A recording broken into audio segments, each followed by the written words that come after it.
Hey everybody, Matt Michaels here with Joe DeFalco, the owner and creator of FSW, Future Stars of Wrestling here in Las Vegas. And today on the DeFalco Files, we have a special tag team guest of Clutch and Sugar, the Real Money Brothers, RMB. What's up, gentlemen? What's up, man? What's up? How you doing tonight? We're doing all right. And Joe, before we get in deep with the guys, Halloween show, how did it go? Were there any standout moments? Give us a little bit of a rundown so fans could get a feel for what they missed.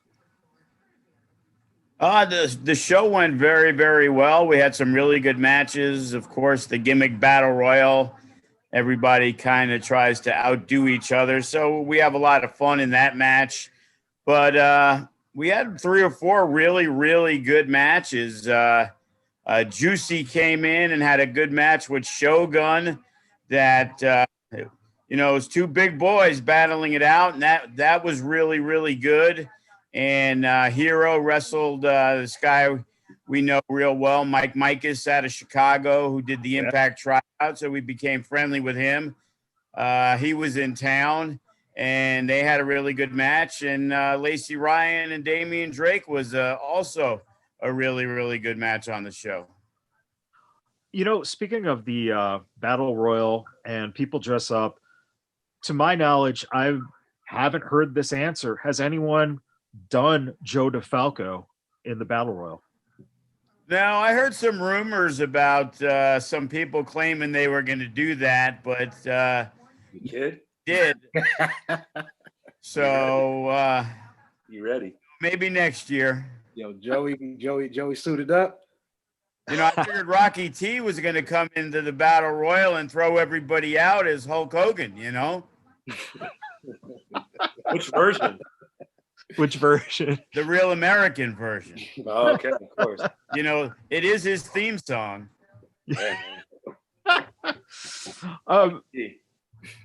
So let's get into it. Joe, when did you first start working with Sugar? Because Sugar, I think you came in before Clutch, right? OG, first show over here. Yeah. Sugar Brown was formerly known as MVP Light, I used to like to say.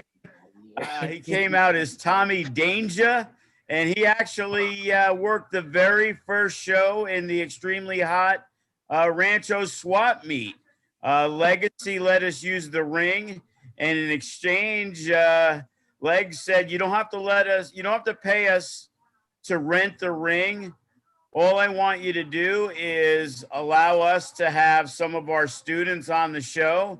And opening match was a tag team match that had Mike Delight as the referee. Oh, wow. He wasn't even on the card? Wow. Man. So what are your memories of that, man? I remember coming into the back, the guys were very, very excited about what they did in the match, and Kenny King went off on him, being that it was the very first match on the show. They were doing the electric chair spot, I believe, and it was it was that over the top that Kid Showtime threw me to the guardrail.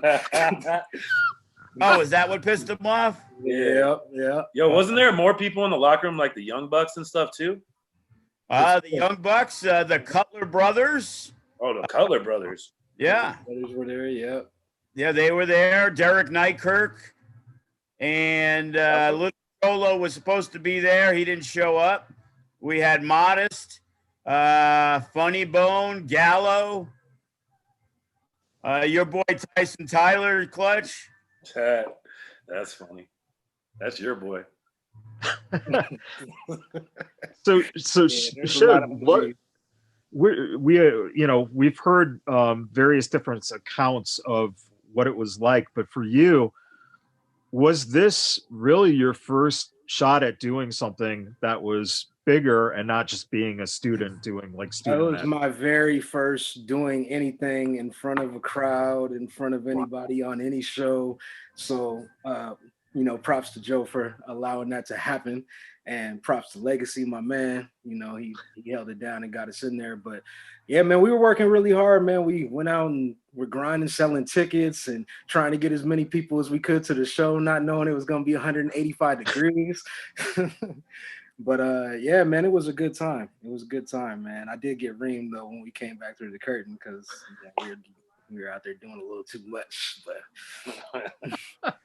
But what did that feel like, man? You know, was that your first example of, you know, respecting the business and understanding kind of how that works and how things are laid out? 100%. Because at the time, like, I just was getting in there to get in there, man. Like I wanted to have my opportunity to go out there. I wanted to have fun, you know. I wanted to go out there and put some work in and show people what I could do. And I mean, it came together well. It was really a good experience. Aside from the heat, like, it was hard to get through that match, man. It was definitely hot in there, but like the crowd they were with it, man. No matter how hot it was, most of the crowd was there throughout the show. They were full of energy. Yeah, it was a good draw. It was a good draw. So, I mean, I know I sold about 20-something tickets or something like that, right, Joe? Yeah. Yo, how many people were in there? We had 231. There we go. In the SWAT meet, that's pretty good, right? It wasn't a huge. Yeah, it was crazy. I remember making up some crappy posters. They were even worse than the Jack Slammy posters. And I went around all over North Las Vegas because that's where the SWAT meet was. I remember we had like a big. To this day. I think we took it from somewhere, and then we basically painted it up, and we put it on the corner of Washington and Rancho, and then I guess the city ended up taking it, but it was like letting people know that there was a wrestling show there. But other than that, I remember making posters and posting them on all the telephone poles all around the area. And we really didn't have any idea how many people were going to show up. It was like, you know, we could have had 50, 60 people, but, you know, we ended up having a really good turnout. Being that where it was, we actually promoted it in the Spanish newspapers and stuff, and brought in some luchas that we thought were luchas, but they were SoCal luchas. So none of the Mexican fans of Lucha Libre Wrestling knew who any of these motherfuckers were. Turned out it was like 3 Mexicans in the place. I hope one of them heard this. It was like, damn, that's me, man. Hey, not all views expressed are those of the RMB. Yeah. Hey, is that SWAT meet still around? You know what? I have no idea. A few years later it was, but oh, it's around, Joe. It's around, Joe. Really? It's definitely around. That's just that side of town everybody don't want to be on, you know. I heard that's Leave No Blacks hang out. I don't know. I'd be up there with him. So, Joe, what did you see in Shug that made you start using them and inviting them, you know, to do more with you guys? No.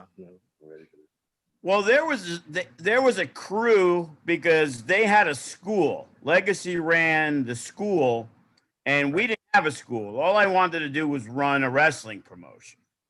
And as things were moving forward, we ended up opening up the wrestling school. First one, you know, the first month or so was in my backyard.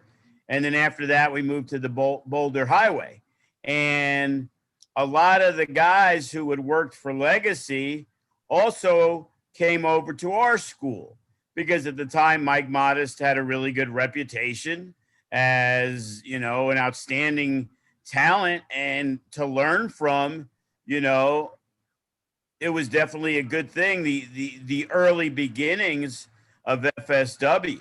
So while Legacy was running his stuff, he would run more student showcase type shows And, you know, he brought in like a Snuka Jr. and he brought in Kenny King, but it was his guys, and it was giving them, you know, a platform mixed in with our guys and doing our things, because we really worked together. It was like Phil let us use his ring, so I let him use our sound equipment, and people always joked about it, but I would show up with my own sound equipment, and the owner of FSW ran the music for Phil and Legacy, because we had a really good relationship from when Legacy was over at Rush's school back in the early days, and he was always a stand-up good dude. And I always remember his boy Technique would always motherfuck us, and Jack Slammy and some of our guys would motherfuck Legacy, like, oh, why are you helping him? I'm like, because I want to. He's a good guy. He's helping us. We help him. You know, there's no competition there. We're both trying to accomplish the same things. So it's probably one of the rare occasions where guys can work at two different wrestling schools in the same town, but everybody still got along really well. Yeah, true. Shug, yeah. What was that like for you being part of the locker room? What was that feeling, and was there a lot of motherfucking going on and, you know, cursing and definitely, man. I mean, it was, especially not really knowing the business at the time, and just getting my feet wet a little bit. Everybody didn't have the same opinions. So, you know, some people were skeptical of what was going on, or whether or not we should mess with FSW, because, you know, everybody gets territorial when you have something going on, a promotion or a school going on, and nobody wants anybody else competition, to, you know, it's competition, definitely. But everybody wants to be the man, you know. Fortunately enough, Joe and Legacy were definitely able to come together and make that happen. And Legacy told me himself, he was like, man, I think Joe gonna be all right. So he was like, I've known him from back in the day. I think he's gonna be all right, man. Just, you know, we'll give this thing a try and see how it goes. So Legacy was pretty much all in, and Legacy's, he's the guy that wants to see everybody work, and he wants to see everybody prosper. He wants to see everybody do well at this. So I don't think it was any different when he looked at Joe DeFalco. He saw Joe had his ideas and his ambitions that he wanted to do with FSW, and he wanted to help that. So I mean, ultimately, we were just like, you know, let's go in here and try to make this thing happen. It was my first opportunity at a wrestling show, because I chose not to do the CAC prior, because I didn't feel like I was ready for that. So I held back, and then we had the opportunity for the show there. So it was good. It was a good situation at the end, you know. What, Joe, is the first match that stands out for you that Shug did? Well, to be honest, as Tommy Danger, he didn't really have any that stood out that I could think of. You're not going to talk about the 45 seconds? With Remy Marcel, that's where the idea came up about Sugar Brown. Yeah, what about bro, I want to hear your perspective, because he's the tag team partner. Dangerously Delightful. What about that one? That 45 that with Heaven and Hell, I thought, right? Nah, that wasn't the one that stood out for you. I don't even know you. He forgot. That's why. Did you say the first time he yelled at you? Right? He used to get on me all the time about that, man. We went like 49 seconds, man. You had it scheduled for like 6 minutes. So. I do remember that. That was at the Silver Nugget. Yeah. Was that the first round? Was that the first round of the tag tournament when we first started it? Yep. Oh, shit. Okay, what happened, man? Explain this. Damn, at a casino too. Look, dude. Man. Joe was probably foaming at the mouth. Oh, they're not suckers. Hey, no, Joe was what hot. the hell? I mean, honestly, man, I was green, man. I was green. I didn't know what was going on, so I got thrown out and told to stay out. Who's the guys that you wrestled? That was Heaven and Hell, right? Heaven and Hell, John? That would be Hellman and Tyson Tyler, right? I believe so. So yeah, we got bum rushed and tossed out, and then I was told to stay. So you know what I mean. I listened to the veterans, and you know what I mean. Loosely Yeah, termed please. veterans. Yeah, that's what I'm saying. Hey. Veteran. Man. Hey, look, man. Yeah. I had a short time in the business at the time, so you know what I mean. But unfortunately, you know, it should have been a bigger match, especially at what was it, Silver Nugget, right? Yeah. The early days. So it was good, but we had a good rebound. Do you remember what was your second match, the match after that?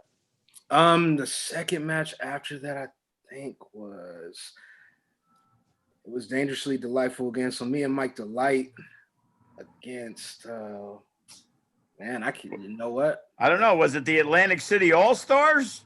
Yes, sir. I think that is what it Look at was. that. You had so Who was many that? teams come through. Castellucci And Woody. Woody, yep. Woody's a Big good bodybuilder dude. He couldn't wrestle, but he looked good. Yeah, he was a good dude though, man. Good dude, bro.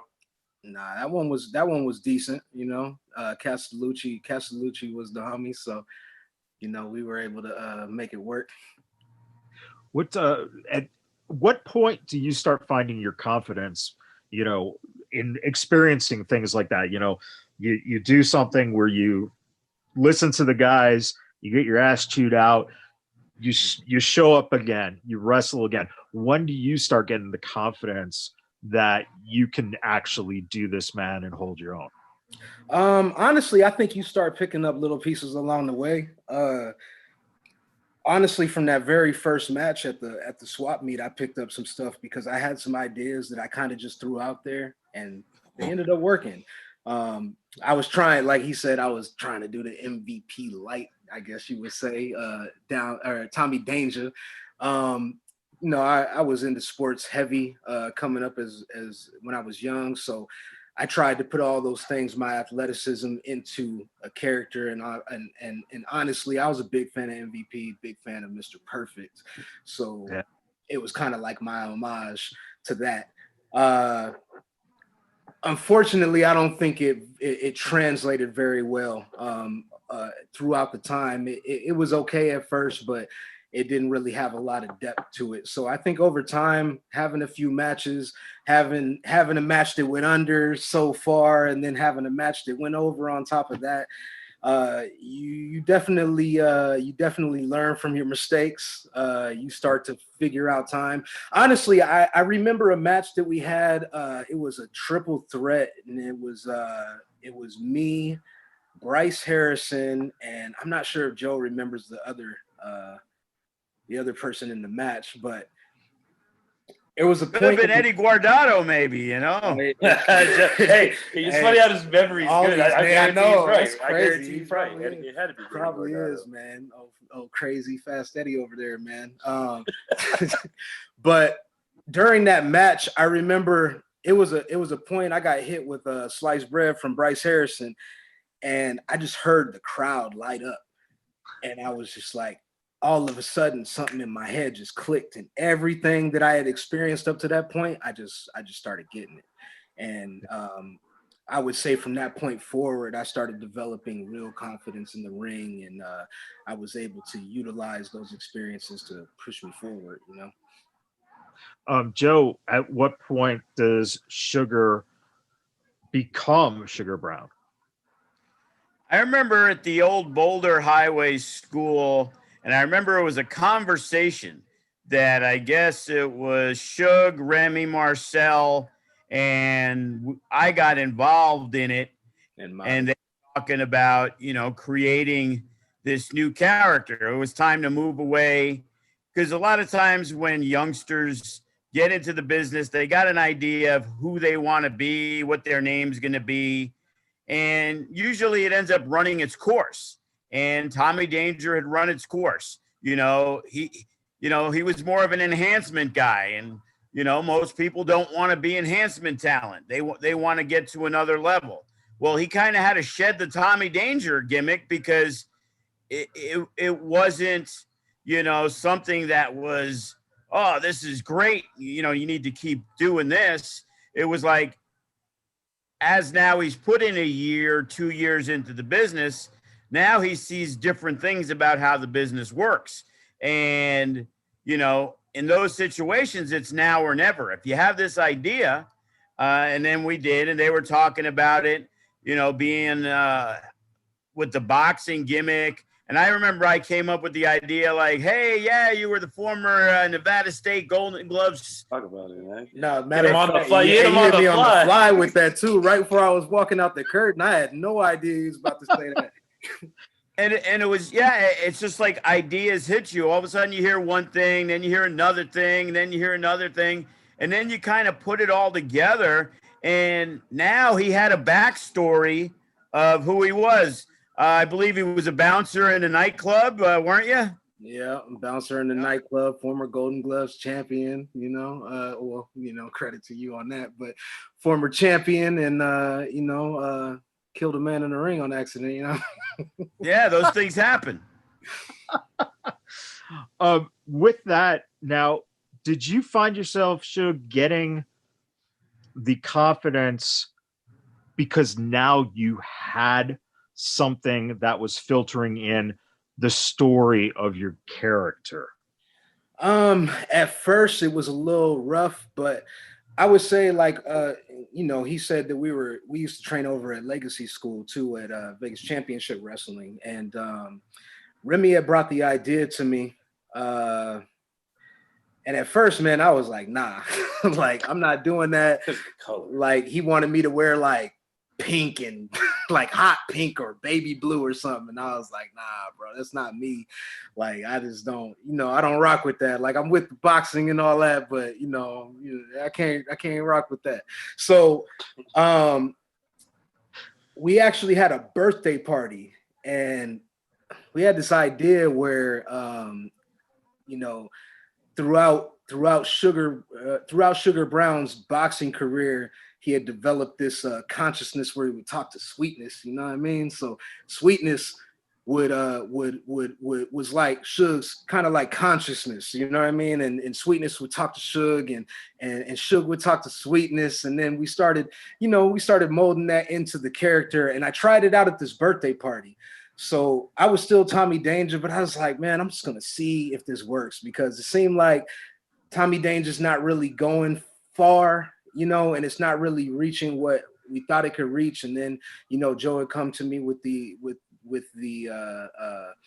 critique of saying we need to do something more. We need to make this bigger. So as soon as he brought that to me and I had tried it out at the birthday party and all these kids were like, man, this dude's crazy. Like, I was getting the reactions out of it. So as soon as he said that to me, I was like, I know exactly what we're going to. And when we went to the next show, I was ready for it. So it took its time though. Like I really had to look into myself and find familiarity with the character. And I was able to kind of mold the two together where really it seamlessly became one. So, sure. Joe, did you see Sugar as a singles wrestler or a tag team wrestler at the time? Well, I probably saw him as a singles wrestler, but the situation, I believe that's when we put you with Kid Vegas. Isn't that correct? Right. And that was kind of the first real story, huge match at Sam's Town. It was Sugar Brown and Kid Vegas against Modest and Delight. And we had built up everything to where the losing team had to break up. Yeah. And after Suge and Kid Vegas went down, that's when the heel turn happened, and you knocked out Kid Vegas. I mean, Sweetness knocked out Kid Vegas, man. I don't know what happened. A lot of people wanted to knock out Kid Vegas, so they were it was a babyface turn for a lot of people. So, what was that for you in terms of that build? Did you see this as the next step for your character and your evolution? If I'm being honest, I don't know, man. At the time, I wasn't very conscious of where the character was going. I was still learning a lot. And I was just taking the opportunities and trying to make the most of them, trying to do my best at them. And I mean, I mean, we were training a lot, so we were just trying to create more of a presence in the ring, define who I was, and I think that partnering up with Kid Vegas kind of helped that in both ways. Like, I started to see what I wasn't, and I also started to see who I really was, which ended up having me knocking out Kid Vegas, you know. So. And Joe, where did you see that angle eventually going to? How did it work in your mind that once he made the turn, where were you steering the ship to with it? Well, to be honest, you know, even before they became a tag team, that wasn't what I looked at him as a tag team wrestler. So I'm pretty sure by doing that, I was able to break him off, you know, into the singles division and do stuff. Because I remember later on, Vegas ended up doing the angle with Modest, where Modest's girlfriend was put up for 30 days to basically be the slave for Kid Vegas. And, you know, it was just trying to come up with stories. And that story was over, you know. That was probably one of Kid Vegas's brightest moments, was he got to beat Mike Modest. And, you know, I still remember seeing it occasionally through the Facebook of Modest doing the promos and drinking the bleach and going to Cheetahs and getting a pep talk from the Godfather. So we were doing TV at the time, so we were always trying to incorporate little stories, little vignettes, and just trying to keep things as interesting as possible. Yeah, I was going to ask, was that the beginning of TV? Possibly. We started TV pretty early. Because I remember being at the old school, and that's when Isaac and the other dude, what was his name? Ryan Height. Ryan. Yep. Yeah, he ended up doing the editing for the show, and he lived in the facility at the same time for probably, you know, Isaac started off as the editor. Ryan took over. He had his dog in the place and lived there for probably 3 months and did the editing. So it was pretty early on. So that had to been, you know, mid 2010 to 2011, because we get the facility till June of 2010. So we probably started TV relatively right after that. So, you know, we went on the CW, Mile VTV. We were on late night. We were trying to incorporate different things. The TV show now we're doing is totally different than the other one. You know, when we did it in the past, we just ran a show and cut up the matches and threw them on TV. And we would add some promos and all the others, but now we're trying to structure it a lot more to be like a traditional wrestling show, you know? Evolve, man. Gotta evolve. It's that time. And, you know, speaking of television, what was that like for you, Sugar, to get that experience, especially, you know, how far you guys, you know, are currently on Marquez's United Wrestling Network. You're getting a lot of exposure now. What was that for you in those early days? Were you even like conscious of the experience of television, or was it more like hey, I got this idea for a vignette, let's just go film it and just kind of just let it organically happen and just have fun with it? Not at first. I wasn't very conscious of it, but then like, I was fortunate to have good people in my corner, man. You know, Remy Marcel, Jack Manley, Sikou, all of these guys worked at the dojo at a time. All of them had been exposed to different levels in the business. They worked TV. They worked TV for Marquez back then. Worked TV. So we were able to have that coaching brought in. We were able to have that. They were able to tell us and get us conscious of being able to see that we were on television and not just wrestle only for what we were wrestling for there, you know, only in the venue. We started to learn how to open up and how to see things in a bigger platform. Coaching tools too. Like, I mean, Joe, you get a little props, like having us on TV, like everyone definitely was watching our matches and trying to get better.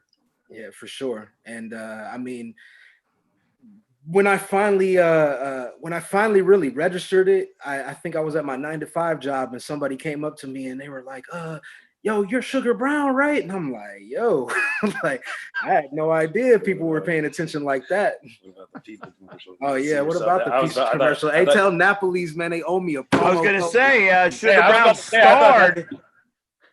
He was the star of the Napoli's pizza commercial. Bro, all over the place. He was all over the place. Hey, more people recognize me for that Napoli's commercial. He got knocked out by a midget in a pizza box.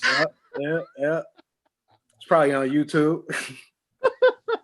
Oh man, Those fuckers never even gave us any free pizzas either. No, you don't know. No, you don't know. So they did, but they came on a day when I think all of us weren't there, and the people there didn't tell us. I think that's the word. They were supposed to give us a bunch of pizzas. I think they got us one. Big. That was those giant pizzas. So Pizza what up, sucked Napoli? anyway. You know what I mean? Yeah, about to say, pay up, that please. You know, all we asked for residuals was some pizza. Nah, I can't eat too much of that no more. But Yeah. you know, so we've got Sugar's kind of a backstory going back a little bit. Joe, what's your first memories of meeting Clutch? I'm pretty sure it was meeting him in Arizona, right?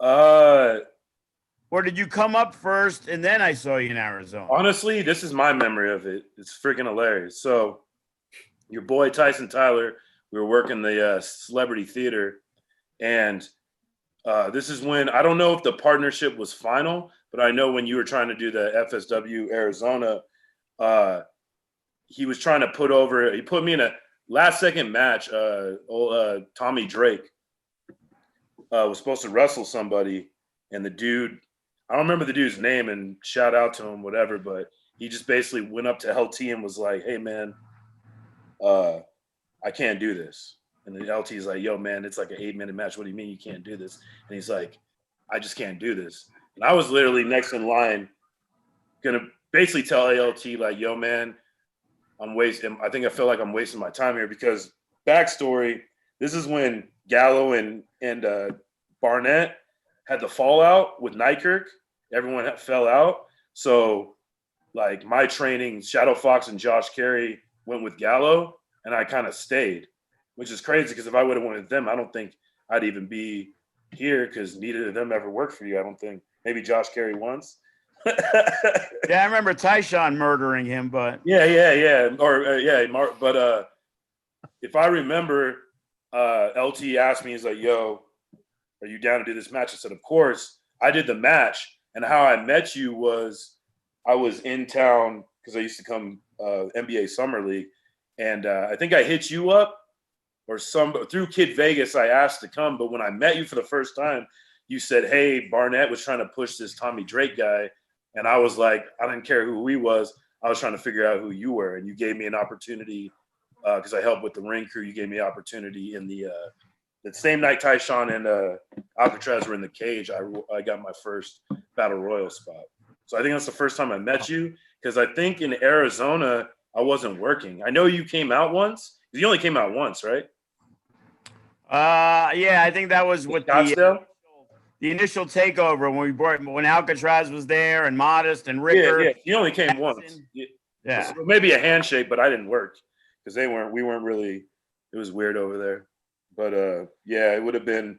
I came to Vegas for Summer League, and the next day I was going to watch Summer Leagues, but I came and helped with the ring, and you gave me an opportunity in the Battle Royal. I think that's the first time. So Clutch made the big decision to move to Vegas. So yeah, I mean, I think through that conversation, yeah, because in Arizona, like it's not what it is today. Like, and even today, you know, there's a few schools, but back then it was, you know, I lived in Phoenix, which is 45 minutes from Scottsdale, because that thing, that the training facility they made was like far away. So for me, I didn't have a car, so I could get there, but the buses don't run back, and nobody lived where I was. So when he hits you up on that, because I know, because I mean, one thing I'll give you credit for is you told me, Joe, you keep it real, because you did tell me what Tyson Tyler said.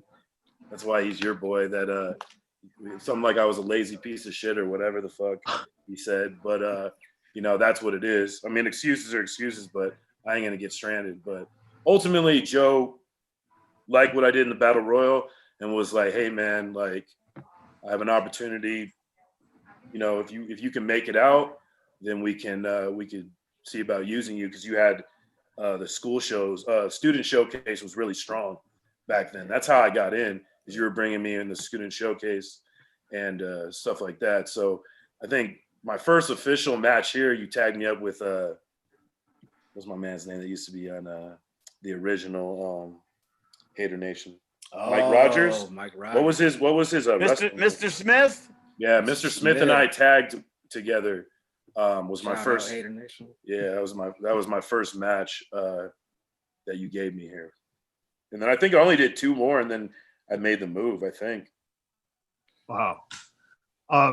What was that like for you? Was it nerve-wracking at all, or were you pretty, confident in the decision to move because it just was the right feel for you?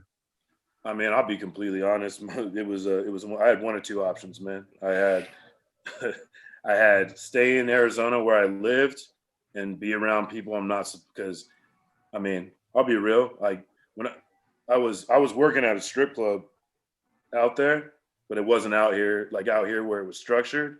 So I was working at a strip club 5 days a week, literally getting off at 3 in the morning. I'm sorry, like 4 or 5 in the morning. And Right. then my original trainer, Vince Vega, rest in peace, but he would hit me up at 7 in the morning, so I wouldn't get no sleep, to go out and train in the Arizona heat. And that's how I started training. But Josh Carey and I, my friend Josh Carey and I, were both working at the club. We're the only 2 bouncers. So we had to kind of, like, because I needed more money, I needed money, I worked more. So his wrestling career got off start more faster, because he got in more training, where he got the weekdays I had to work. So for me, to answer your question, when I looked at the move, it was stay in Arizona, get in trouble, and I don't know where that goes, or shout out, his name's Mike Wilbanks. How I got into pro wrestling, ran into this dude at cricket, literally ran into him. And he looked at me and asked me if I ever thought about being a pro wrestler. And what's funny is, if you fast forward, rewind, like around 05, I was a fan, and there was a show called IZW that ran out of Tempe. And I used to go as a fan, and we only used to go because I kind of liked wrestling, because I always played sports, and wrestling was always banned in my house. So I always got sporadic. So I liked it. Yeah, my mom banned it like 4 or 5 times for stupid shit or whatever, or fighting or whatever. But I always had the love for it. But when I got to be 20, 21, we went because it was Tempe and that was the party town. But during intermission, they had dollar kamikaze. So we were just like, let's get faded. My boy Josh Carey would get faded. And it's funny, he would talk shit to guys that eventually I would do business with, and him too, like Jay Garland and stuff. So in 05, I saw like Gallo for the first time, Jay Garland, Tyler. I think Barnett was a rookie then, but I saw that and realized that because like growing up, it wasn't like basketball, so I never knew how people became wrestlers. It wasn't public knowledge there were schools. So I honestly thought it was like you were destined to be that. So that was my first smack in the face of, hey man, there's schooling. So the Mike Wilbanks dude was like, yo, have you ever thought of being a pro wrestler? And it's funny because 2 weeks prior, one of the dudes that I saw at the show, I ran into him at the club, and I was just like, hey man, I haven't been in a while. How's that going? And he's like, we had shut down. And he told me pretty much, hey, if you ever want to be a pro wrestler, save up your money and go to Florida, because nothing really was cracking. This was like 2000 maybe 8. because there was a time period. There was a different like a time period, and like I had been like, well, screw that dream, and then like ran into Mike Wilbanks, and he was just like, have you ever thought about that? And I was like, yeah. He gave me a card. I'll never forget it. It wasn't too far from where I stayed, so I walked there just to get exercise in. I ended up walking to a halfway house. His name was David Rose. The man, what was the gimmick? Mr. Wrestling. David Rose. My man talking about cardio and stuff, but he's got the breathing machine. You know what I mean? We're running cardio on the street, like the ring's beat up. It's literally the halfway house, and in the backyard, it's the ring. It's on 23rd Avenue in Bethany Home. So that's, I don't know if it's still there, but that's where literally I started. And we did some cardio, and I remember like, man, I don't want to do this shit. And I'll never forget, he had his, because you know, there's always a 2 to number 1. So his number 2 is named Big John. He's passed away, rest in peace. But I was literally like dry heaving up against the wall because I was hell out of shape. And I was just like, man, I don't want to do this shit.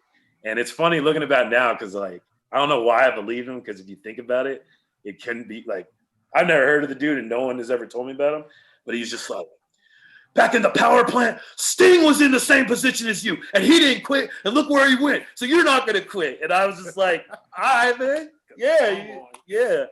You know what I mean? So, I mean, through that, you know what I mean?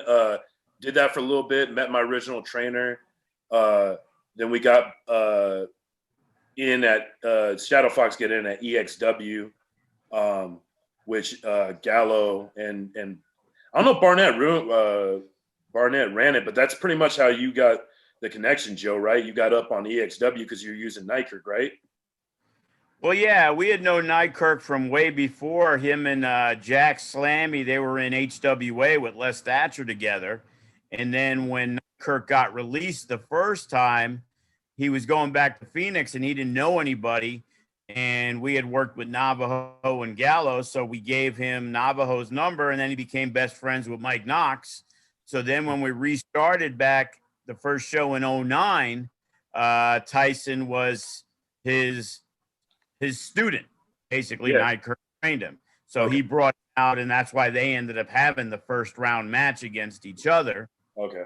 It was Nykirk and Tyson Tyler. So that went way back to then. And then, of course, he became a regular for a while until things imploded with the Arizona crew. But we had known Nykirk since probably Nykirk worked at Rush's school when we were doing that Vegas Extreme, him and Mike Knox. Yeah. So that's where the EXW. Yeah. So that's where I so Shadow Fox got the dark match. And it's funny because like the waters were so murky in Arizona. Like, I mean, shout out to him now because he helped me. He was really tough, but he always had my best interest. Gallo, he almost didn't give Shadow Fox the look because we were training with Prophet and my trainer, and because the ring was in a backyard, he associated us as yarders. So he was just like, who the fuck are you guys? Like, but shout out to him for at least giving Shadow Fox the look. He did well. And then that got Josh Carey the look. And then I got in. So that's where we paid dues. But ultimately, through Joe's partnership and like the Vegas crew coming back and forth, I literally had to come to the decision. Do I stay in Arizona where I'm familiar with everything, but I'm too comfortable and maybe not make decisions for my life, or take this opportunity? That was pretty much, Joe said he'd use me. One of the guys coming back that we talked about, Mike DeLight, had a house of wrestlers, and he was like, yo, there's a spot for you. And I saw it as a second chance in regards to getting my adult life situated. So literally, bro, I took all I had in a freaking black trash bag, jumped in the van with like, I think there were 7 of us, and moved in the house and started training, man. Like, started getting in 4 or 5 days a week. at the Boulder Highway School, and it was, you know how it is. Sometimes you just have an opportunity, and there's opportunities coming around, and you just got to either say, I'm going to stay or take it. And one thing about Joe is when I had the conversation with him, when he was telling me about he's seen the match with Tommy Drake and he wasn't impressed, but he was impressed with me, is you find a lot of people won't be genuine. I mean, in work or business, but I believe Joe that he was just like, I see something. And Joe was basically like, yo, this dude. And then he told me about what old Brian Barnett wanted to say about my work ethic. But Joe was pretty much like, hey, man, he said what he said. You have a chance to show me. And Joe's always been like that. That's one thing I always say is Joe has his opinions. Joe might have heard something about you, but if you show him, he will change his opinion. And he gave me the opportunity to show what I was made of. You know what I mean? Because he was just like, and he didn't have to tell me what he said either. I'm glad he did. Because, of course, I used it because I'm that type of person. I use it for motivation. So, you know, as much as I like all the people that have helped me in the business, all you haters out there, I like you too. So, Joe, now, you know, Clutch is training there. What is your idea after, you know, seeing him and putting him in, you know, the Battle Royal and, you know, working with him a little bit? Where do you see him going at that point? Was it as part of a team, as part of a faction? Was he still green as goose shit at that point as well? Well, before he became part of the faction, I remember we did an angle because at the time, Jacob Boston Young, Greg Romero, and Clutch were rookies all around the same time. Yep. And at that time, Jacob Boston Young and Greg Romero were part of a tag team called Gorgeous and Young. So we were making the decision. Try to get his little joke off. Who's going to be that team, brother? Who's going to be the rookie of the year? So I believe at that point, Modest was the commissioner, and the decision was made that instead of having a tie, we were going to have Greg Romero wrestle Jacob Boston Young, and the winner would be the rookie of the year. Well, before the match ended, Clutch was offended because he wasn't part of the rookie of the year, and he laid them both out. So that kind of led to his first storyline, I guess you could say, because he ended up feuding with Jacob Boston Young and put him on the shelf for a while. Yeah, I mean, he was on the shelf for like a month, but yeah, I fucked that move up. But it was probably like that was the first angle we had. But yeah, bro, you blasted on the TV for like 2 months, man. I didn't see that. You had that Bro, you had the instant. It was like that was the first instant replay on any high octane ever. Yeah, Clutch decided that he was gonna give Jacob Boston Young the Dominator On to Greg Romero. You know, even though they were both in training 4 or 5 days a week, they never decided to practice it beforehand. No, you're right. We didn't. You're right. And he did it, and it didn't work out too well for Jacob Boston Young. Not at all. But it's one of those things that it sucks because, like, I'm not about that at all. But it's crazy because I think he would even say, too, that kind of kickstarted both of our careers, both of us. Because after that, we both went our different ways. Was I not with did I not get in the agency? Was the agency after that? I believe it was after that. And if I wasn't part of it when I did that move? Then no, I think you were solo, and I think I'm a little foggy on if it was actually going because there was Cedric and there was Sharp initially, and that could have been going on. I'm not positive. You may have been added to the group. Yeah, you know what happened? You're right. I wasn't part of the group because Gigi wasn't with me when Jake and I wrestled our match at the Silverton.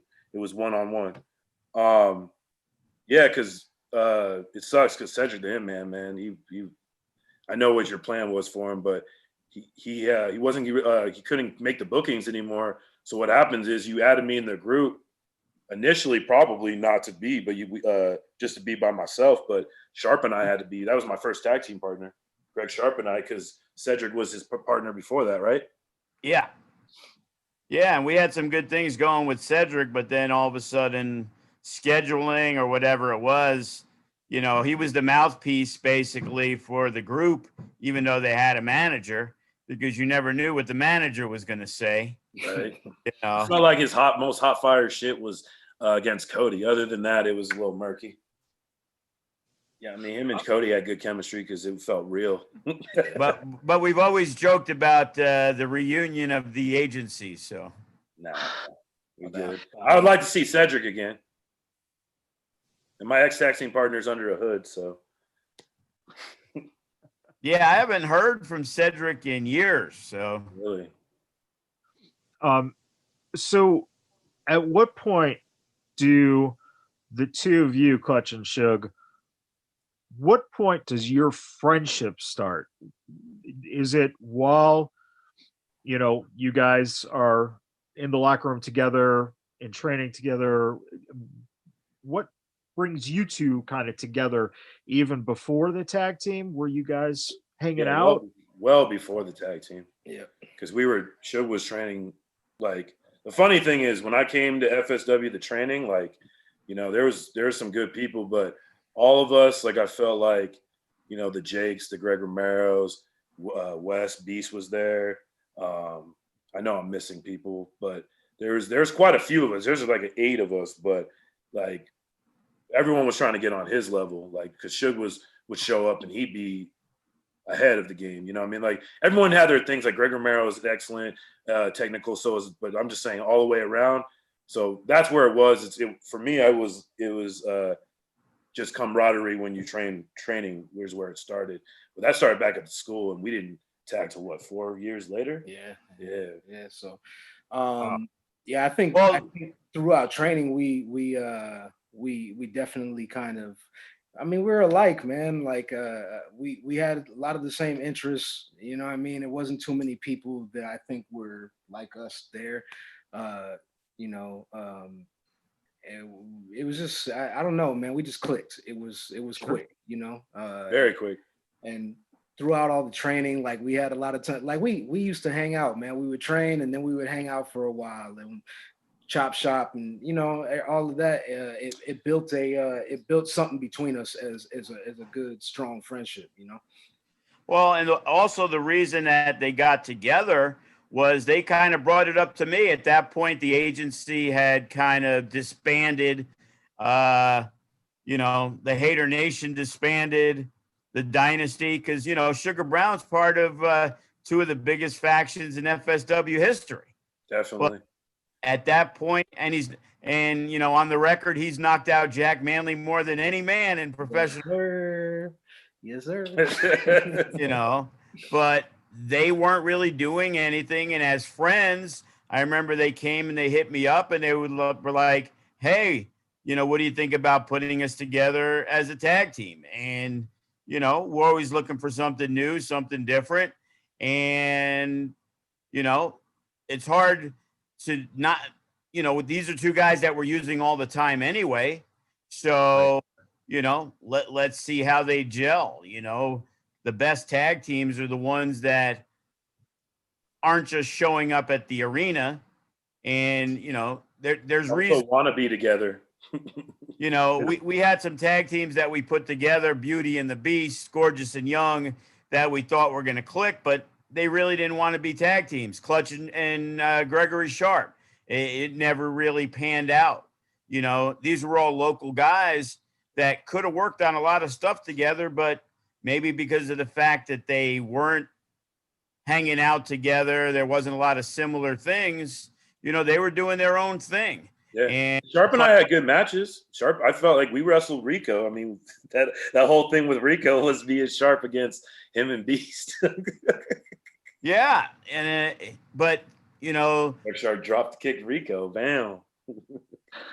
Yeah, I just remember seeing something that popped up in that our Halloween gimmick battle royal. Rico came out as Rico and won the battle royal. Yeah, damn, that was years ago. Yeah, probably like 2012 or something. Yeah. Wow. But yeah, so we put them together, and we saw that, you know, they were gelling together. You know, there was some, you know, good stuff. Sugar Brown, you know, was also sweet and sour. They were part of the dynasty, but he Yeah, had tag titles with them earlier. that's a And shame that Tim caught some injuries, man. Because Sweet and Sour was probably like, if they had more time, then we're talking about them a lot more. Because like, I know you will attest. Because it's funny because Joe's giving you a million. I don't think anyone's had more tag team partners than you, but Tim, I think, was probably Sikou, and you were probably like, that's how you started getting like the tag team shit like that. Yeah, no, I definitely learned a lot in there with Sikou, man. He getting in the ring with him, I learned, I think, every single match. Like he would, it's just his communication was like on another level. He had a good mind for what he was trying to do in the ring, and he helped me jumpstart what I was missing. So Sure. You know, you speak of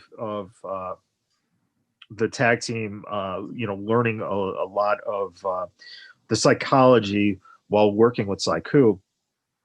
When you guys first get together, you guys are friends. What did it take for you guys to start gelling your styles together to know who was going to be able to do what and what kind of style that you guys were going to be working? I mean, it's funny that I mean, for me, the way I'll say it, and I think you'll agree, in making a tag team, it's more than just the tag team. It's a whole team. So we can't sit here and say that me and him sat around. It's different now. Now the stuff we come up with now, because we've had the Right. initial things. Now it's like, yo, what do you think? But we had a team like our entrance that we do right now was literally Remy and Jack. They were like, yo, you do this through the ropes, and then Remy threw out a suggestion about me running the ropes, and like, this is just in the lab stuff, man. Like, I'll never Yeah. forget. This was even before we were tagging, but I'll never forget because it's funny. Jack Manley is the guy that we always say can do somebody's gimmick better than them. So if you ask him to do Suge, he'll do Suge. Ask him to do me, he does it better. So you know, Suge was coming out to I'll Be On It. So it had like, no, this was before that. This so was before yeah, that? this was before that. So I was coming out to, I think, Mama Said Knock You Out at one point, and so we had to change the music. And Jack Manley was, because I used to, when I first, like, you know how I do now, but when I first came into the ring, I used to just throw 1-2, a quick 1-2, and get in the ring, and you know that was it. And Jack Manley comes to me at training one day, and he's like, man, I need you to, he's like, what about this song right here? And I was like, I don't know. And I, you know, it was a song that I liked, but I didn't feel like it fit with me. Jack Manley, he said, man, Remy, play that music real quick. He puts it on, and Jack jumps in there and just starts hitting the hundreds. And I was like, oh, yelling, it was over from that point. It was over from that point. So yeah, man, it's that a dude, team, that dude will sell somebody their own stuff, man. It's a team effort. You know, it was a lot of them being like, okay, because it's funny, it's full circle now.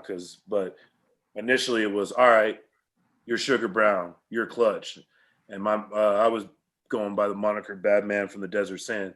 So they're like, cool, like, we know who those dudes are, what you're presenting there, but what are you together? So then it was a talks about, because you see, initially when we were together, I was still wearing my football stuff with my own, repping the Suns colors, and he had a couple other colorways with his boxing trunks. So the first conversation was, hey, you need to start looking like a team more. Because everyone, the funny thing is, even before we came to Joe with the idea, people would see us together all the time and think, one, we're brothers for real, and two, like, oh yeah, that's where it was. And they would always be like, call us the Carmel Brothers. Like, yo, where's the Carmel Brothers at? So we were just we like, were gonna try and run with that name. At first. And then we were just like, well, shit, man, like, because Tim caught a couple injuries, so he had to park the brakes and get that fixed up, and so left him without in a tag team anymore. And I had just, and what the hell happened? Oh yeah, I knocked it out the park in the in your only stretcher match, Joe. And then Kill the gorilla. yeah, man. Hey, bro. I don't know what he's on now, but hey, man, that match was shit. You haven't done another one since then. That's the only one, huh? I remember he was real nervous before that match. He looked out and saw the crowd at the Silverton. Yo, I mean, draw. yeah, so but yeah, many people. D'Lo aging, he was, so that had to be good. But yeah, what was it? After all that happened, we had a stint where we were gone for a little bit, and when we came back, I had this idea from watching 21 Jump Street, and me and him are both, we come from the sports background, we were jocks and everything like that, and on 21 Jump Street, like what's my man? I can't remember my man's name. There we go. Right. He had brought up the fact like everything's changed. Like the jocks ain't cool no more. So I was like, nah. I was like, this is how it is in real life, and we need to take that back. So we came up with the idea of jocks versus nerds, and trying to revisit something from the past. You know what I mean? But but like I said, it all comes with ideas, man, and that idea doesn't work without influence from our trainers and also, Joe's platform, and then the perfect nerds, which is our underlings, Damian Drake and Spider. It just worked, man. And we just pretty much, when we came back, when we had the conversation with Joe, it was, hey, what are you guys doing? And we were like, yo, we're the Bonus Boys now. Like, we came. Kenny King gave us the name, and where it was is where we were at before. We got bonuses, or the best match got bonuses, and we had a couple shows, and we just kept on getting bonuses. And we were at the CAC, and when Kenny King introduced us, he introduces us as the $100 Bonus Boys, and it was crazy because we were trying to think of a name for us because we were just running because we did a couple matches with Joe before we had. Whatever, but we were just, you could look back on the tape and it's just Clutch and Sugar Brown. We didn't have a name, and we didn't want to have like we were thinking of like not primetime players, but there's stuff that we didn't want to be like them, sound like them. We didn't want to be like this. So we were just like, and nobody was really rocking it like that. So it just worked. So when we came back to Joe, we were like, hey, we have a name. We're the Bonus Boys. Hey, we have this idea, and Joe was just like, I mean, that's what you want, all right, and we rock with it. So, but it takes a team, man. Very few people can sit there and say that it was just their ideas. It takes a whole, like more people in your ear, for sure. Because in this business, you need to be humbled. And if you haven't been humbled yet, then you're going to be up your own ass and think everything you think is good, Yep. Where Joe has his little fucking favorite tastes and shit like that. What I'll give Joe props about is he doesn't sugarcoat. So, he'll tell you if your shit was the shits, and you can take it however you want, and it's fine. Ultimately, I'm a blunt person, so for me, I'm with it. You know what I mean? For me, if it's like that, then my approach is, all right, shit. Well, this dude said that shit's trash. All right, next time he ain't gonna be saying that shit again. 100%. That ain't nothing but some fuel, Yeah. So Believe me, there's a lot of the students and people have heard a lot of yelling in the office with me and Clutch in there, and Sugar Brown just smiling and being quiet. Yeah, I believe a lot of differences of opinion. Yeah, I mean, there's differences of opinion. I mean, we're both adamant on our point. You could say stubborn. You know what I mean? But these are, looking back, it's, you can't bring real life how you feel into business. So that's what it is. But that's ultimately, but it's a lot of passion, Yeah, it's a lot of passion, but ultimately, it's all when you look back on it, it might be approach. You want maybe approach change, but content doesn't. You know what I mean? Like, right. Since we're talking about it, when we had to leave Joe, going back, if you did the whole, hey, if you had a time machine, would you do it differently? The answer is no, it wouldn't. because looking back on it, nobody, you know, other than feelings, nothing got hurt, but it had to be done. You know, I listen to your podcast, so I know Joe, you know, uses the word mutiny and stuff. I don't know if you know the definition of mutiny, Joe, but ultimately it was one of those things where the people, I mean, let's be honest, it was the trainers that, obviously not the one that, but it was people that we hold in high regard, that had high positions at your place, Joe, that looked at us and was like giving us the know your worth. And looking back on it, I feel like people that pioneer stuff don't ever get the credit they deserve. So what we did that day, people will never realize that now business with Joe, he understands it more with us, and there's not any problems, you know what I mean, in regards to, like, you know, we were stubborn, but Joe was stubborn, and now because of that, Joe can, you know, but people left, but Joe can definitely say people came back better. Everybody that left came back better, except for the ones that maybe disappeared or whatever. But, you know, it's one of those things that as long as the relationship isn't broken completely, I feel like those are parts of a relationship. You know what I mean? Because I just feel like the relationship between promoter and worker, there's a thin line. And I feel like both sides don't see each other's perspective, you know, from our side and stuff like that. You know, I don't think people really realize when Joe's like, yo, there was no street team at first. I was a street team. You know what I mean? Like, I guarantee a lot of workers probably goes in and out one ear and out the other. You know, for us, we understand that because we were there, and then Joe got a street team and stuff like that. But Joe's always been promoter, dude. You know what I mean? But on the worker side, and on that return, you give us the platform that we need. But from the worker side, we give the one thing, we give our bodies. And, you know, Joe can sit there and say, you know, you're the Vince McMahon, you're the king of Las Vegas. But as long as it's, yeah, I'm the king, but off the blood, sweat, and back, not only of myself, but the people that put their bodies on the line for me, then there's a happy medium, you know? And I think Joe believes that. I don't know if he'll come out and fully just say it, because Joe's getting a compliment from Joe is tough, but I see why, because he's seen a lot of bullshit too. But and I think that's what it is, and I think that's what relationship, I think, in this business, because I think maybe all the way up from top to bottom, you know what I mean, the higher, you know, the WWEs and whatever, AEWs, but I think that's the relationship I think that needs to be worked on. And I think that relationship doesn't get better if what happened a few years back didn't happen, you know?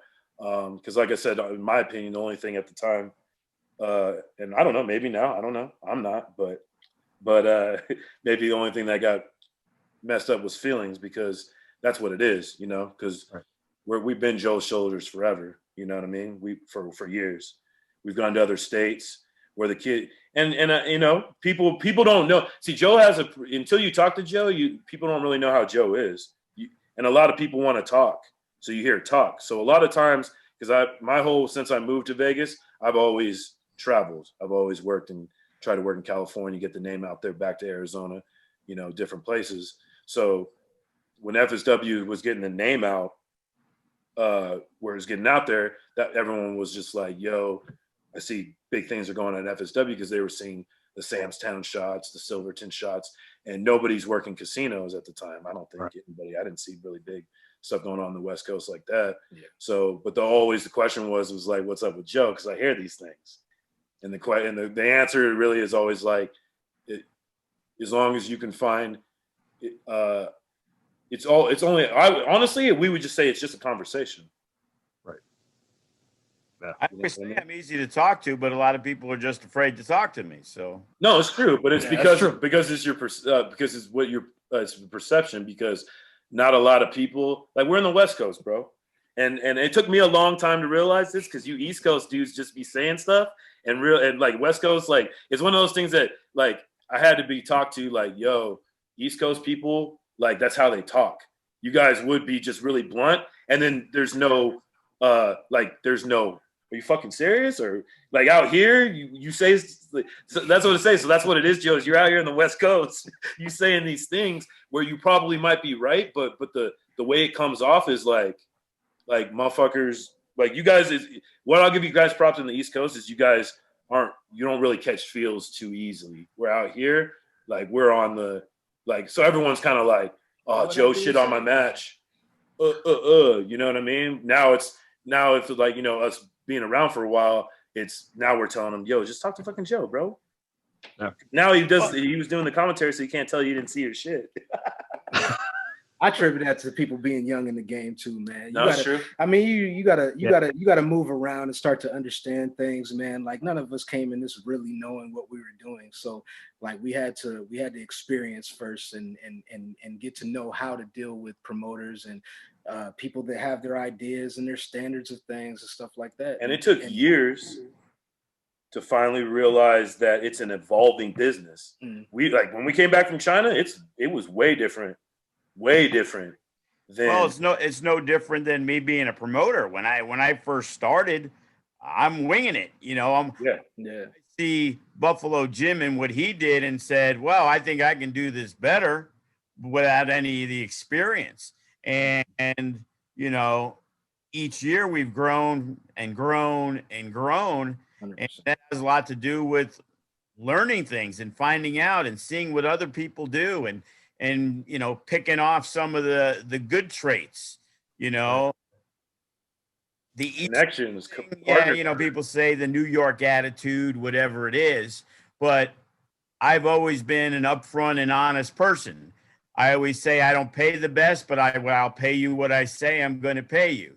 There's never a conflict if you talk to me about the conversation and where it went. And I'll tell you this and I'll tell you that. And if you talk to somebody else, they'll hear the same thing. So I won't tell one person something and then say, oh, by the way, yeah, fuck that guy, blah, blah, blah, blah, blah. It's like, you know, we have a locker room of guys that this is really strong. We had some early problems, you know, with the Arizona crew.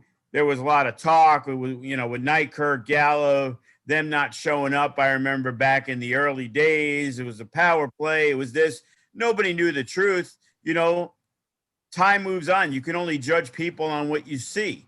You know, sometimes it's miscommunication. Sometimes people don't want to say, you know, what they really think. And, you know, that's the worst thing that can happen. So that's why I always try, you know, even when it's with a wrestler and it's like, hey, you ain't doing much right now, but this is what we're looking to do. And the reason why you're doing this today, tomorrow, the next day is because we have some plans to do something next week, next month, next year. And I always try to keep people in the loop. Now, I have too many guys to go up to every single person to tell them everything about the loop. It's the guy's responsibility to talk to me. Even though me and Clutch argued back and forth tons of time, I believe he respects a lot of things I do. I respect him.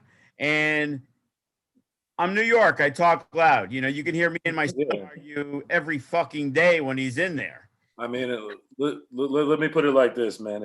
If there wasn't a respect, we would have not gone on international waters waving no flags besides our own. You know what I mean? Because that first time up, bro, we had to keep it kind of kosher because we didn't want to fuck up the bridge for what was supposed to be presented. You know what was presented to you, and we had conversations on our own about what was presented to us in that relationship. So, you know, we're gonna butt heads.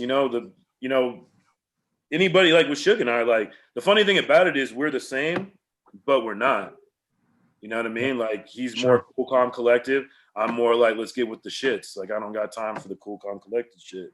So Suge and I butt heads too. But ultimately that comes with the territory of it's part of a relationship. It is. And you know, but Joe can also say a lot of those conversations weren't just our conversations. We've always felt that if the whole team isn't working, then FSW ain't gonna work. So we've had conversations about other people because Joe is expressive about other people, about people, and if we feel differently, then those are some of the conversations too. It's not always.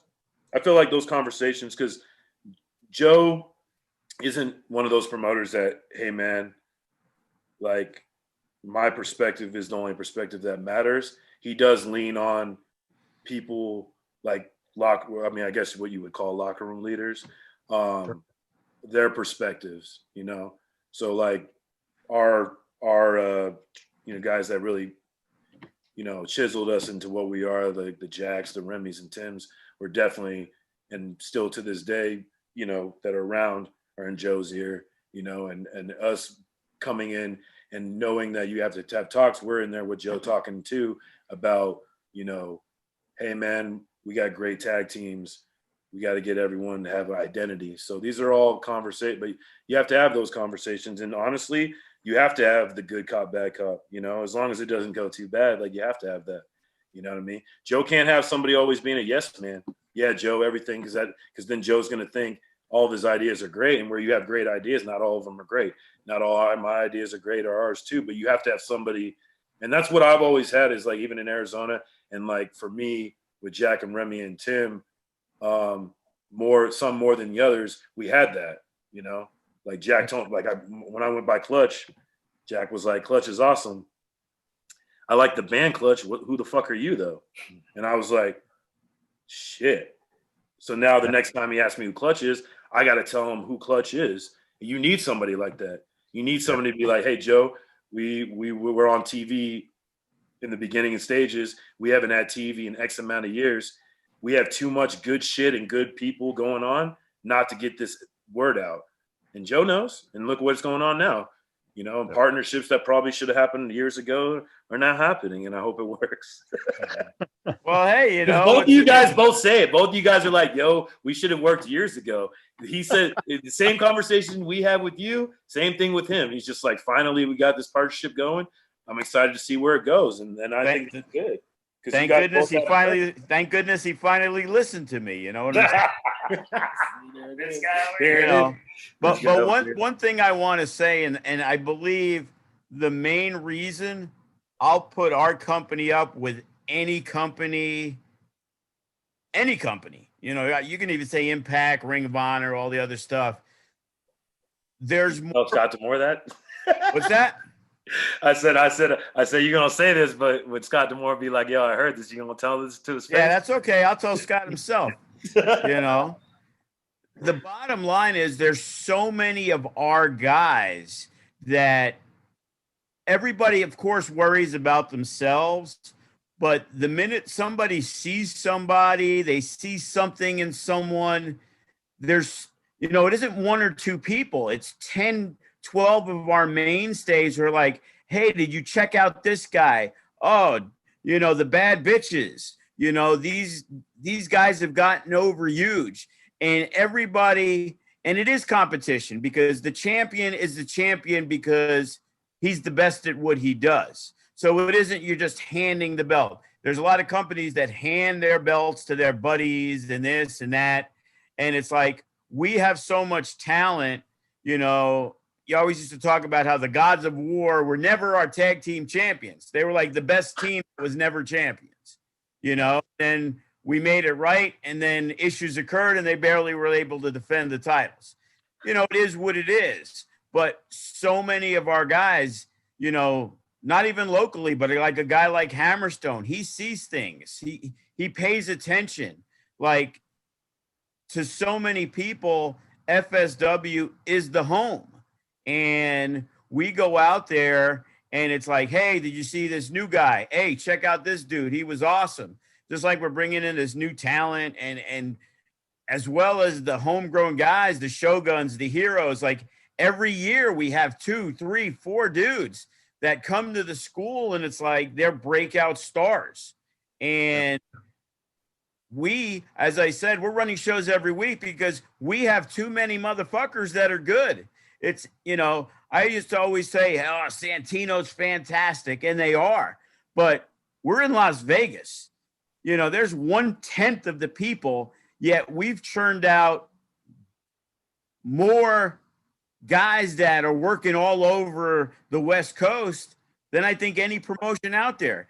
We go, you know, I always They deep, bro. They deep. So I'll agree. That's, you definitely got to bring them up because they got some names out there, bro. And it's funny because they got offshoot guys that started off there, but I think had falling outs probably that are doing things too. So, I mean, you know, I always joke Arizona Wrestling Federation should be paying me a fee and calling it FSW Arizona down there. It's the least they could do, you know. And it's so many of the guys, and it's, you know, get it done. You know what I mean? We're trying to expand. We want to run shows in Arizona again. We want to run shows in California. You know, we tried with California. You know, the guy ended up being a fucking numbnuts. You know, we did a show. We did the Limitless things. You know, we got the when they were the Bonus Boys, they got to wrestle the Rascals down there. But then people do bad business, and it makes me look bad.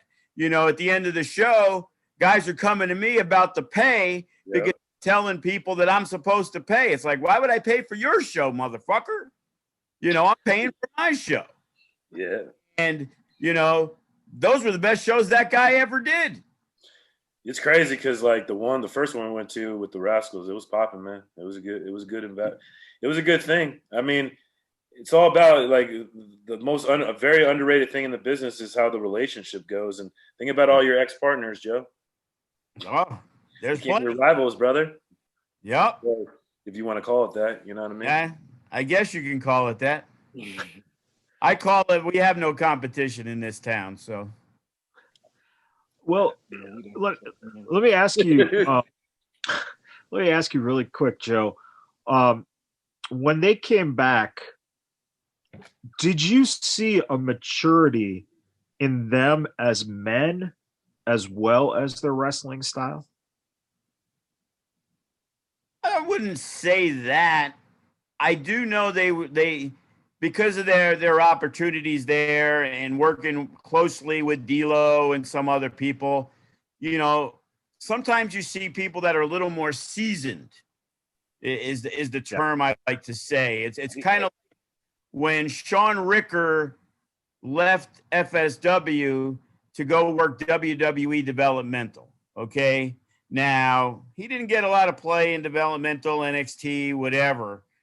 But here was a guy who, when he left us, universally, everybody figured he was going to be a guy who was going to get signed. He was going to be a star. This guy was awesome. But when he came back, you realize that the Sean Ricker we had was an indie superstar. And now he has become a major league superstar. That's the term I like to use with a lot of guys.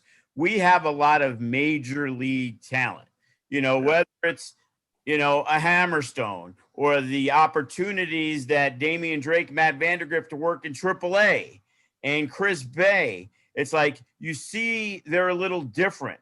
You know, there's a lot more seasoning. Same thing when those guys went to China.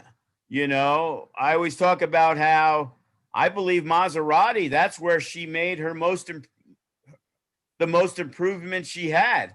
I always looked at her as a good valet and, you know, she was passable as a wrestler. When she came back, you know, whether it's confidence, and it's a combination of a lot of things, you know. No, motherfuckers had to put in work there, bro. So that's what it was. Anybody that came back from China not better, they didn't put in any fucking work, bro. Real talk. Well, yeah, we won't talk about Andy at all, but other than that. Damn. Straight shooting. You know, he disappeared again, so obviously the passion ain't there. And you got there if he wants it. Obviously not. You know, it was like, you know, it is what it is. You're not going to, I'm not the type of person to just give things away. And unfortunately, that's kind of rubs the people the wrong way sometimes, that they feel like, oh, hey, by the way, I just paid my dues. Am I working the student show tomorrow? And it's like, no, motherfucker, I haven't seen you in 4 weeks. You paid your dues. And that's all I've seen you. It's like, you got to put the work in and you got to be there and you got to give a shit. Because I put in more time, even when I was working regular jobs, than I do now.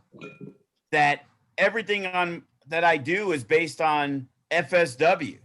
And if you can't put forth 1/10 of that effort, I don't really have any need for you, because I got guys that'll drive from 8 hours away.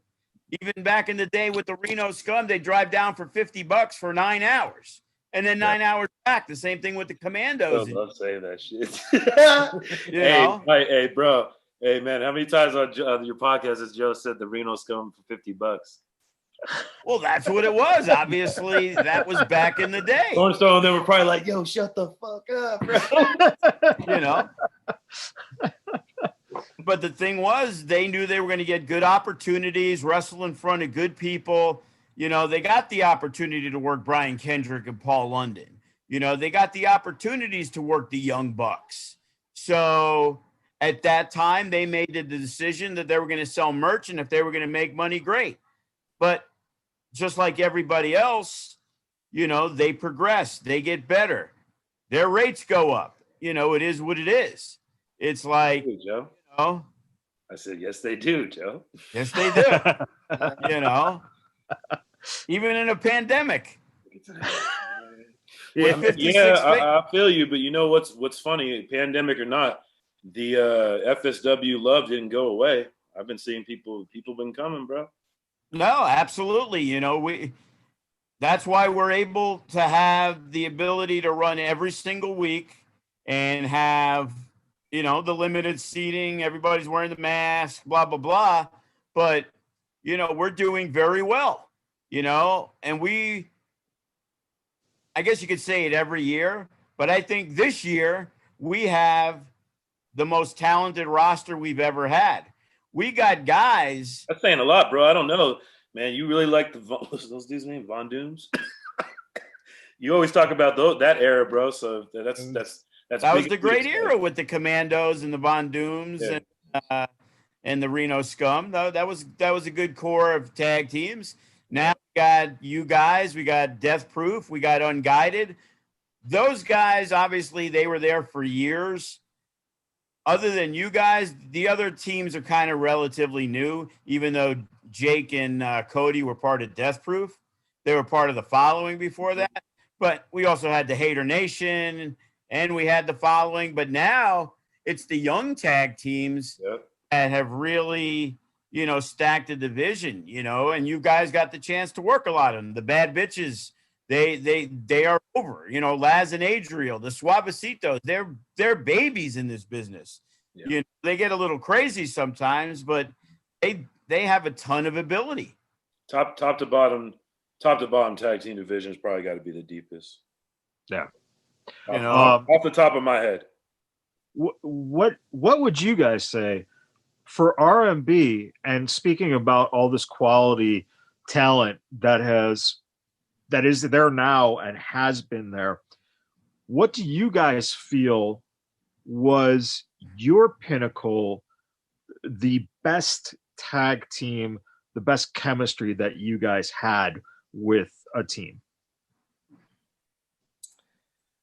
That's a tough one, man. We just came off of that crazy cage match with Death Proof. If it's not Death Proof, it's the Whirlwind Gentlemen. Other than that, we've had good matches with other people, but you know, honestly, Jack and Remy helped train us, so yeah, we have that. And we've wrestled the Whirlwind Gentlemen like around the world, literally in China, and you know, I mean, we've North Dakota, man. Who wrestles in North Dakota? Shout out to when we wrestled it. That was another Joe's partners. I don't know, but I mean, we wrestled. Hey, I could only try. You can lead a horse to water. No, I'm just making. I mean, it's. You can't say that you didn't try, because there's at least I think a hand and then some of supposed to be relationships that didn't come into fruition. But yeah, always trying to grow everything and get the brand out. You know, we have a good reputation. You know, look at the Impact roster. You know, they have an X Division match, and you know, 3 of them are, you know, guys that have worked FSW. You know, maybe TJ hasn't worked that much, but Willie and Chris Bey have worked a lot of shows for us. Yeah, but TJ trains at your school, so he's Well, he's yeah, part of your absolutely. product, bro. He's part of your And then you product. guys, guys like Sammy Callahan. There's so many guys on that roster that we use them. AEW with a Brian Cage, Lance Hoyt, people that we used before they were stars. So it's like there's so many guys who've had opportunities to work really good people. Yeah. And it's nice when Matt Hardy's like, hey, and somebody runs into him backstage at a WWE show and he asks how Joe's doing. So it's like, when you treat people well, they come back to you. They give you a good deal when they become big stars, So what kind of deal, RMB, are you guys going to give Joe when you guys become the big stars? I don't know, man. Depend like Joe. See, Joe that's over our- there that's- making moves, man. We might have to yeah. get a little cut. You know what I mean? Joe's funny because like in conversation, like when we're in face, he'll be like, "Yeah, you guys are my top tag team," but you know what I mean? Do I believe that? I don't know. I don't know.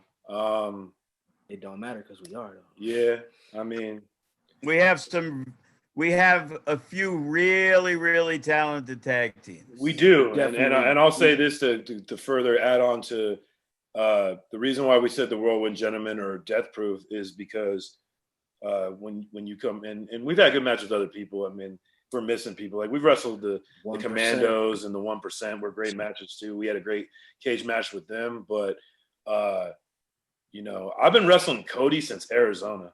I remember being in the ring with Cody when I was getting MVP chants because I had the same thing that Suge had where I thought I was going to be MVP or some MVP like. So I was getting MVP chants, and I think he was getting some disrespectful shit like third worst gimmick or something. I'm sorry, Cody, I don't remember what it was, but it was mad disrespect. Was that the crash test gimmick? Yeah, but like my man, I mean, I don't know. That's you want to talk about heart and soul. That's where we're at. I mean, nothing but respect for both teams. But Cody's always been my rival. I wrestled him back when I was Clutch, just doing my thing in Arizona. When he switched sides and went to the following on the people, I was the baby face, the first one to meet him. Where's that match at, by the way, Joe? That match was fucking fire. That's the first time I dove on the whole following. And then Which match? It was Cody's first match. You had us open up at Sam's Town, like not a pre-show. We opened up, and it was Cody's first. Cody, shit. How did he go? How did he join the following? However, he joined the following. It was the next time he wrestled officially under the following because they all came out, and I was by myself. That was at the Silverton when Sharp was wrestling Gatson, and that's when the following got created. Okay, so the next casino, you gave Cody. Cody and I had the one-on-one. I haven't even seen it in the vault, but the finish, Duke interfered because it was supposed to be me and Duke, and then I don't remember what happened, but Duke had to became Cody's tag team partner because I know you had to shift some shit around, but so I've been wrestling Cody and then we, right now because he wanted to stick up for Joe. So Cody's always been like a rival and stuff. So that's why they're in there, and Whirlwind Gentlemen when they're together, that would probably be the only, I mean, no disrespect to any other teams because I'm blunt, but the only team that's, if you stacked all the teams that's wrestled for FSW for longevity or what they've done, the Whirlwind Gentlemen when they're together are probably the best. But I mean, we've pretty much outlasted all the other teams. I mean, I know Scum are still around, but we only wrestled them once, Joe. They don't work for $50 anymore, so we don't really. Hey, man. Sometimes guys like Reno Scum and Willie Mack, when they want a little bit of paper, maybe so, bro. Maybe so. Because, that's the thing is, those type of guys have been good for a long time. Like, we like guys like Chris and Kevin, they started up, knew who they wanted to be, handled that wave and rode it and didn't look back. But there's guys like Willie Mack and the Reno Scum and guys like that have been good since I've met them. You know, they were grinding for years Yeah. before we showed up. Yeah. The Scum have been around, like, I think they've been tagging, they said, what, like, it's been 15 years or something, right? At least we've been around 11, and they started with us like the first year in, and they had a following already. So we've been together 13, 14, maybe 15 years, sure. Yeah.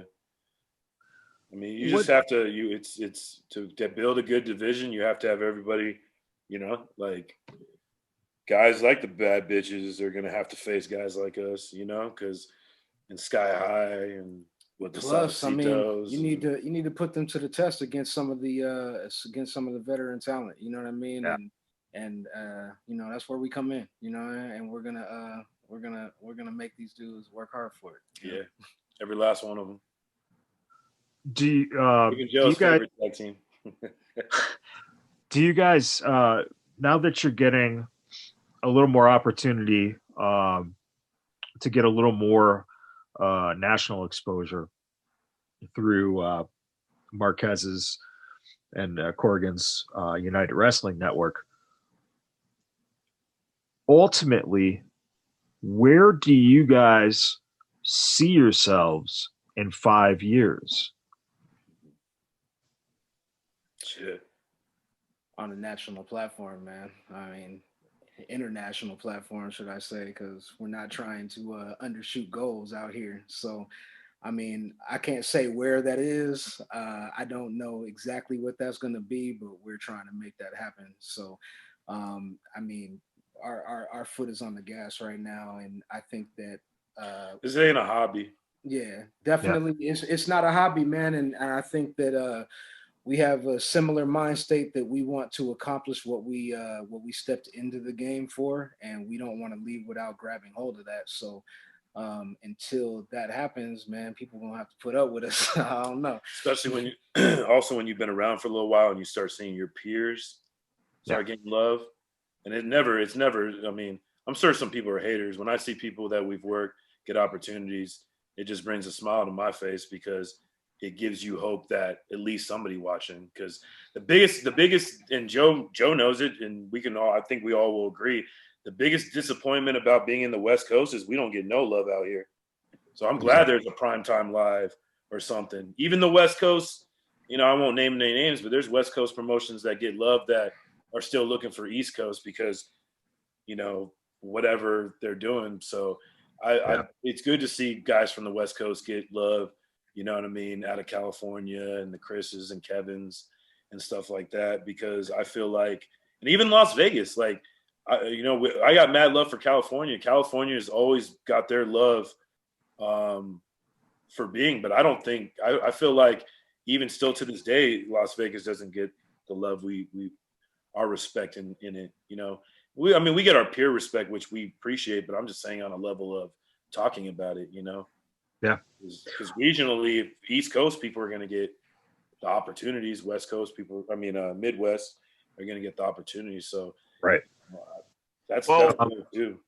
You know, one thing I've learned in the last few months is you may say, you know, the peers or nationally the West Coast, but the workers and the people involved in the business on the West Coast, they all know all about FSW and the talent that comes out of there. Yeah. When you mention FSW, all these guys, you know, whether it was that NorCal crew who came down last week, or people that are flying in from Atlanta, Georgia at the end of November, you know, we put out there, hey, we're looking for the next future star of wrestling. We got guys who aren't concerned with getting paid. They want to get seen by FSW. And, you know, if we're lucky, we could be that company that is on a national basis. Now, is that your goal, Joe? That's always been my goal. Okay. You know, I see companies that are independent that seem to have bigger followings than us, but their bigger followings are social media followings. Like I'll see live events that they run and they can't hold a candle to what we do at Sam's Town Live. You know, we've shown over the last couple of years that when FSW runs at Sam's Town, that's our house. You know, in the past, it may have been Ring of Honors, but not anymore. You know, Impact. I don't know how it can be somebody's house when they weren't there first, bro. That's my question about that. But Well, because they supposedly have a national following. So you would think they would outdraw the local guy. Now, if we can do what we did in Las Vegas, you know, in the past we did do it in Arizona, but it was choppy. It was hard to do. But I really feel we can at least do that triangle. Once TV hits, there's talk that our show is going to also be airing up in Reno. So being that it's based on Nevada State Wrestling and FSW, that there's a good chance we can run some shows up there. And then we've always talked about doing stuff in Phoenix, doing stuff in Southern California, that there's no reason why we can't run Friday, Saturday, and Sunday and basically tour, you know, the West Coast.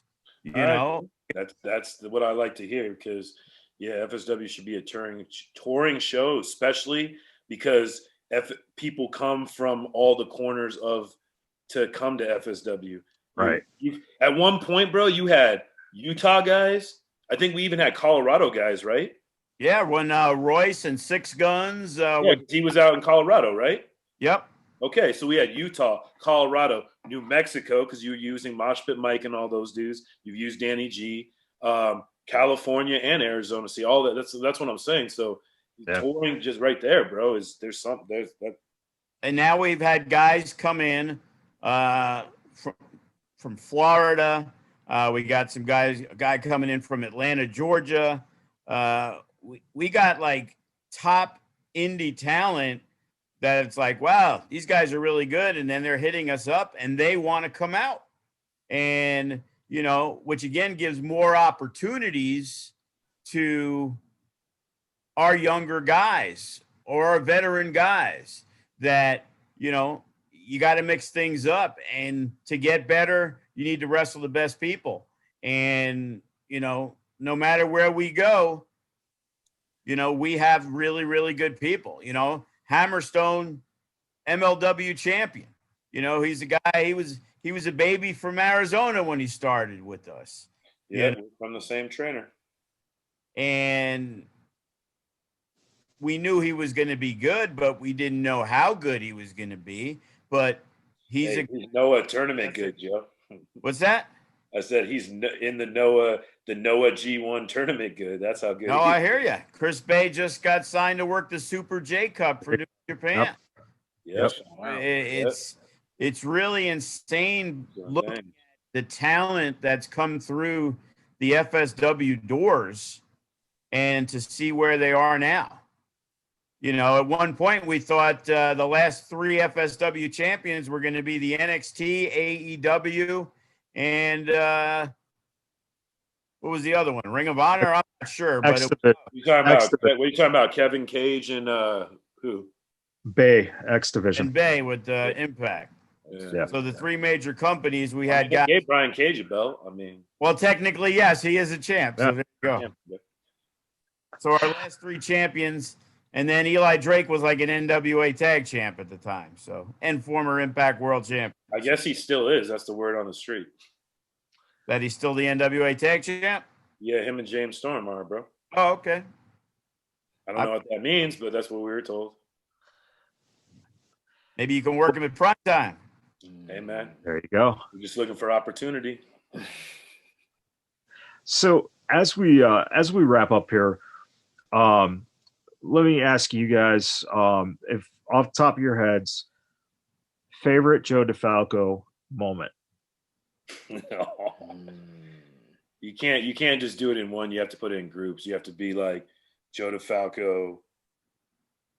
Yeah, you got to put it in like categories, because like there's a couple, because like you have to give him props too, but then there's some like, you know what? I got the one, man. this man, this man has some heart problems, Yep. right? That's what I was thinking about. One, Yeah. right? This man has some heart problems, goes into the hospital. You got a stent too, right? How many? Yep, I got the stent put in. Just one that day? This man, Yeah, one- that was just the one that day. yeah, just that day. That this, day, That was right? before the 6 bypasses. This man says, I'm checking out of the hospital right now and going straight to FSW Joey because told I us don't this, right? miss a show. Yeah, I gotta give my man props because Joe definitely puts his energy. You know what I mean? He dedicates himself to FSW, man, and no matter how many times we bump heads, you know what I mean, as a you know, whatever, that it is what it is. It's creative. It's creative. but Creative differences and things like that, man. He definitely puts his all into it, and he gives the opportunities for people to do the same thing and get their worth out of it, you know. So I mean, this man was literally on his deathbed and said, "Nah, I'm not going home right now.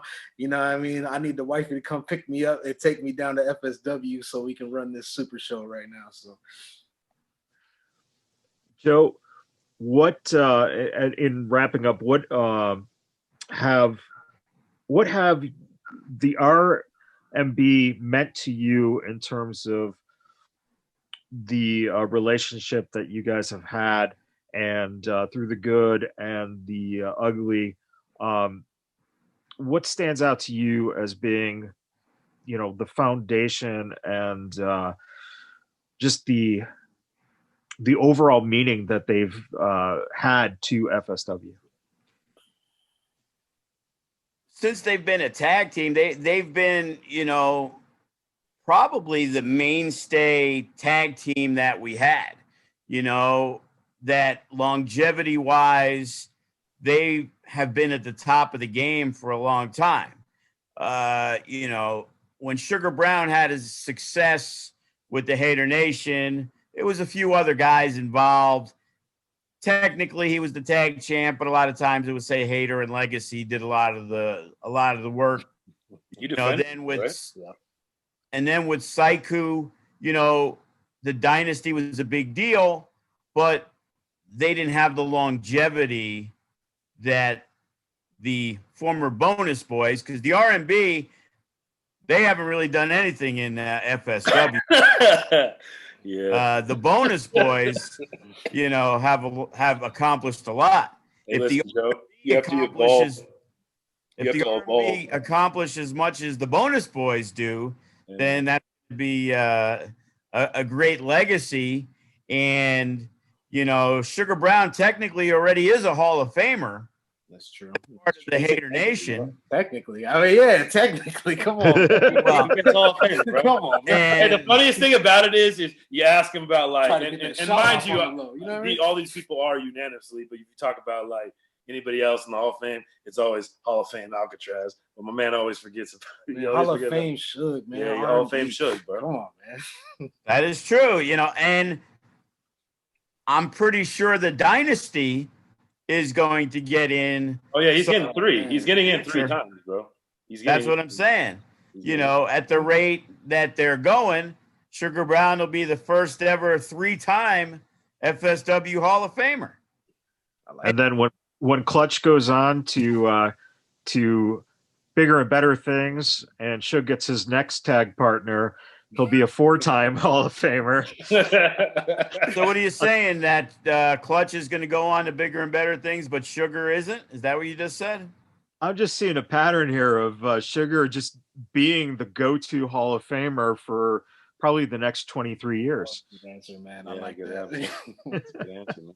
Well, they're all in better shape than they were when they got together the first time. You know, Tommy Danger was a little pudgy kid. I mean, yeah, he had a little bit, you know, he had a couple extra cheeseburgers, you know. Hey, so- you know what my favorite part of the business? When we sitting there putting in that work, and then these promoters that be drinking, don't even drink water and shit. He try to say people are already in shape. That's my favorite part of it. Nah, you drink water now. No, you drink water now. You let them heart- No, I drink filtered water with flavor in it. My cherry buy drinks. Hey, My but buy drinks are go-to now. They have stevia in it, so it's no sugar. And just drink some damn water, bro. I just had to give my blood work. I got to see my doctor on Wednesday. He's going to let me know what my my A1C glucose level is. Got high last time. We want to hear good results. Yeah, we want to hear good results. If you don't have good results, the chicken parm is off the menu, bro. Yeah, I haven't eaten that in a while. You know, Spider Really? don't make it anymore. Hey, but in regards to R&B and not having done anything in FSW, and you know the bonus boys did all this and that, man, line them teams up so we can knock them down, Joe. Big time. Well, I think you have some unfinished business with the bad bitches. Yeah, I mean, you. Matter of fact, I think we just handled business though, because they when we left, they was on the floor. So that's all I know. Yeah. Semantics, Matt. Semantics. Semantics, exactly, and that's a perfect opportunity to thank you guys for participating today. I urge all the fans again, be on the lookout for the television show starting up at the end of November, but also right now check out the Twitch channel. There's some phenomenal stuff going on the Twitch channel. Check out YouTube. Check out the FSW website. We got our own network coming, Matt. Exactly. I was just going to say, catch up on all this stuff when the network starts. You're going to be able to find us on that network, though, Joe? Because, damn. Yeah, we're going to get all that old shit and pour it out. You know, I got stuff in my old computer from the Silver Nugget days. Yeah, because I swear, like Joey said, like 5 times that we've lost matches. Like if you ask Joey, I swear we've lost like 3 eras of FSW footage. There's definitely, without a doubt, that hard drives that took a shit, that we had a lot of stuff in it that we've never been able to recapture. But there's also stuff that we have from the mini DV cassettes we used to film with. I got a box in my garage that you actually have to get like the mini DV player just to be able to find it. So we do have all that stuff probably for the first 5 or 6 years. Now we just got to get somebody to go through all that shit and, pull out, Franco D'Angelo against Dylan Klein. You know what I'm saying?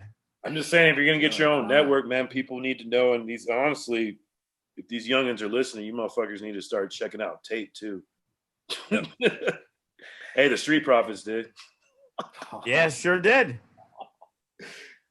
Yeah, suckers.